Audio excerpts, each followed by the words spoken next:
Este es un vídeo para explicar un par de cuestiones relativas al artículo que publiqué ayer y que empezaba a explicar el tema de cómo el cáncer aprovecha la glutamina en un proceso llamado glutaminólisis tumoral. Dos temas fundamentales. Uno es para explicar un poco el concepto que subyace en lo que hacía, y en segundo, porque mucha gente me está diciendo lo de siempre, ¿no? La dificultad del estudio y que no están entendiendo muy bien lo que estoy haciendo. Entonces, en primer lugar, al respecto de la glutamina, sé que ahora ya es casi mainstream la frase esta de que el cáncer se alimenta preferentemente de glucosa y de glutamina, algo que hace unos años negaban toda esta pandilla pseudoescéptica y todos los científicos de salón, diciendo que no había una base suficiente como para hacer esa afirmación y sobre todo que no se podían extraer medidas terapéuticas de ello. Están callando ahora porque la evidencia es demasiado grande y porque, evidentemente, la industria está ya intentando obtener fármacos que apunten a esas dianas. Y cambiarán de chaqueta y, por supuesto, cambiarán de principios, porque no los tienen, siempre que haya dinero de por medio. El suficiente dinero como para sustituir la gallina de los huevos de oro que tienen ahora, que es la quimioterapia, la inmunoterapia y la radioterapia. El artículo era una explicación muy fastidiada de entender, lo entiendo, muy complicada, de que no podemos hacer las mismas extrapolaciones al respecto de la glucosa con la glutamina. No podemos decir, como he escuchado en muchas fuentes, como el tumor se aprovecha de la glutamina, lo que tenemos que hacer es restringir el aporte de glutamina. Esto hay que matizarlo muy bien. ¿Por qué? Esto ya lo he explicado en muchas ocasiones.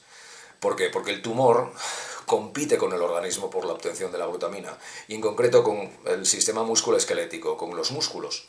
Por eso el ejercicio es tan bueno, porque al tener un sistema muscular en buenas condiciones, está teniendo la fuerza suficiente, explicando de una manera muy reduccionista y usando un storytelling. Le está diciendo el tumor: no, me voy a quedar con eso que es tuyo. No te voy a permitir que te cojas esos recursos ni que hidrolices mi sistema para quedarte tú con, entre otras sustancias, la glutamina que se obtiene de ello.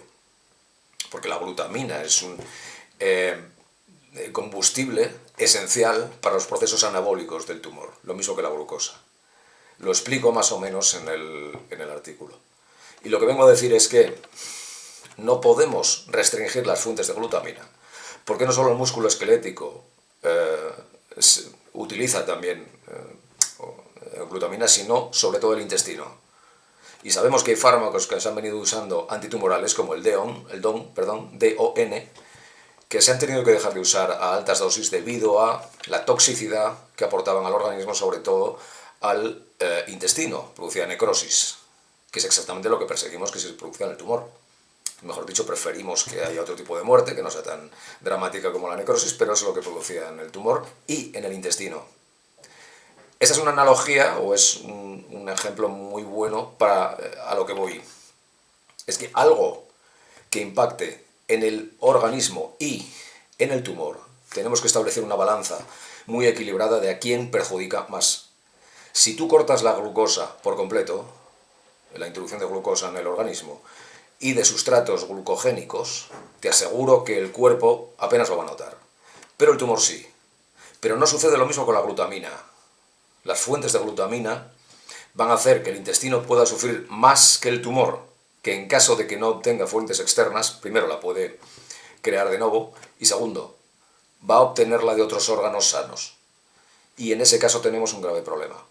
El objetivo, lo que idealmente tendríamos que hacer con el tema de la glutamina, es incidir sobre aquellas enzimas específicas del tumor que aprovechan la glutamina, que además son formas enzimáticas que se pueden inhibir de una manera bastante precisa sin perjudicar las fuentes enzimáticas de aprovechamiento de la glutamina del cuerpo sano, para que solo el tumor sea incapaz de utilizar la glutamina o de ponérselo más difícil, pero luego darle esa glutamina al resto del organismo, para que lo utilice, porque lo va a necesitar tanto los órganos como el sistema musculoesquelético como el intestino.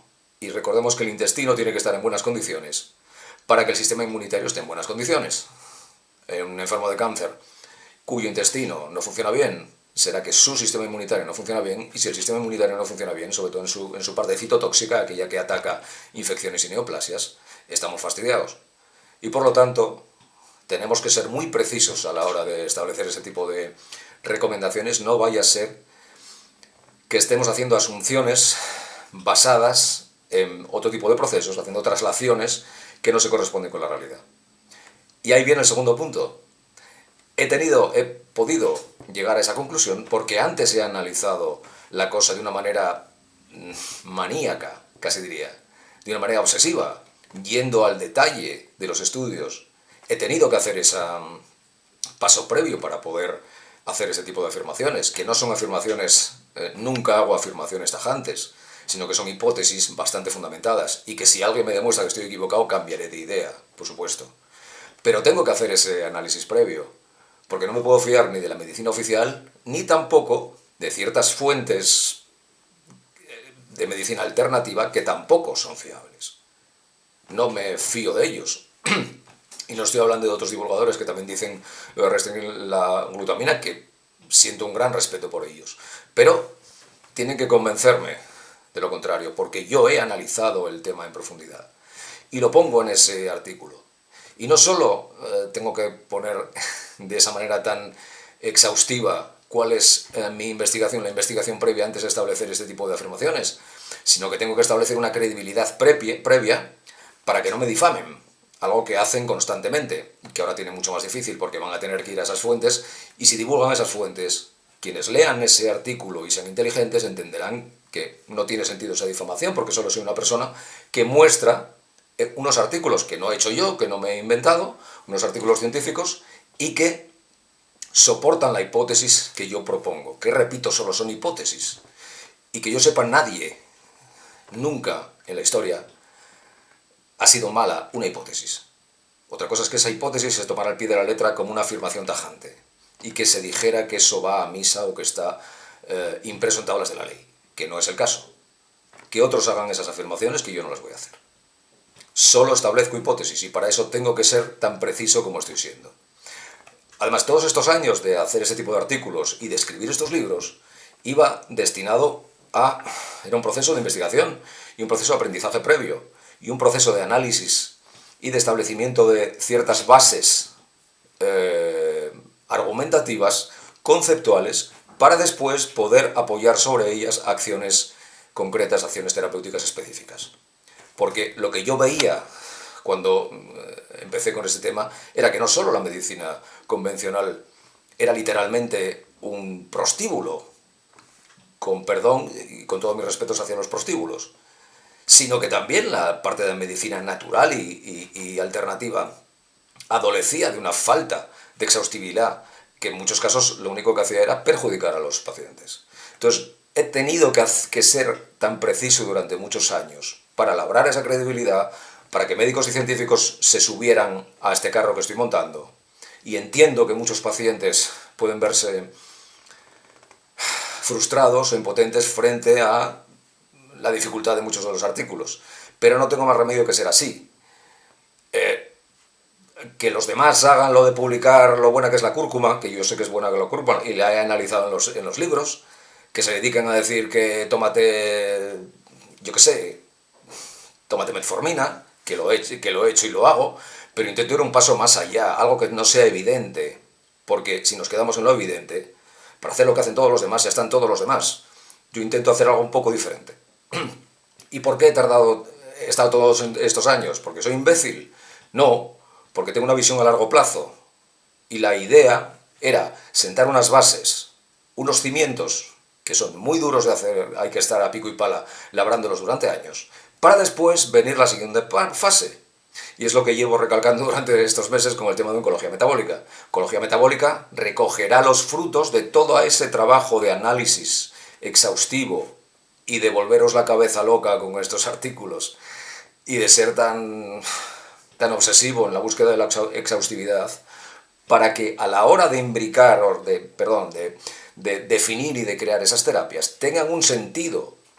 Porque hay muchas que podemos elegir, pero las combinaciones tendrán que estar basadas en algo, en algún argumento, en una hipótesis clave que estará creada a partir de todas esas investigaciones previas que dirán, según estas investigaciones, lo lógico será hacer este tipo de combinaciones de tratamiento. Porque en estas combinaciones infinitas casi que tenemos de sustancias, tendremos que ir reduciendo para no ponernos a probar sin cabeza cualquier cosa, sino aquello que realmente esté sustentado por argumentos bien aposentados, tanto en la práctica clínica como en la evidencia científica. Y por evidencia científica hablo de todo tipo de estudios, y por práctica clínica hablo de casos incluso de personas individuales que han remitido la enfermedad, utilicen lo que utilicen, sin ningún tipo de prejuicio, para que alcancemos al final soluciones de orden práctico. Entonces espero haberme explicado las razones por las cuales tengo que seguir dando la vara con este tipo de artículos, porque puedo verme en problemas. Yo no puedo aposentar lo que diga sencillamente porque otros han dicho lo mismo. No puedo hacerlo. Y tengo que explicar las razones por las cuales digo lo que digo. Y entiendo que hay personas que pueden leer mis artículos y no gustarles. Y a mí no me beneficia. A mí lo que me beneficiaría hacer articulitos cortos, hacer vídeos de TikTok que se viralicen rápidamente, y estaría mucho mejor de lo que estoy ahora, os aseguro. Por mucho que haya gente que digan que me estoy forrando o algo parecido, que podría haber ganado mucho más dinero de lo que estoy ganando. Muchísimo más. Pero mi objetivo es a largo plazo. Un objetivo de enorme ambición que no se basa solamente en el dinero que pueda ganar, sino en aquello que vayamos a construir a largo plazo y que se aposente fuertemente y que no se pueda derribar con un soplo de viento. Espero haberme explicado y que me perdonéis que siga a veces dando la vara con estos artículos en cáncer integral, pero los de oncología metabólica serán mucho más cortos, mucho más prácticos, mucho más sencillos y mucho más entendibles. Pues nada más, un abrazo.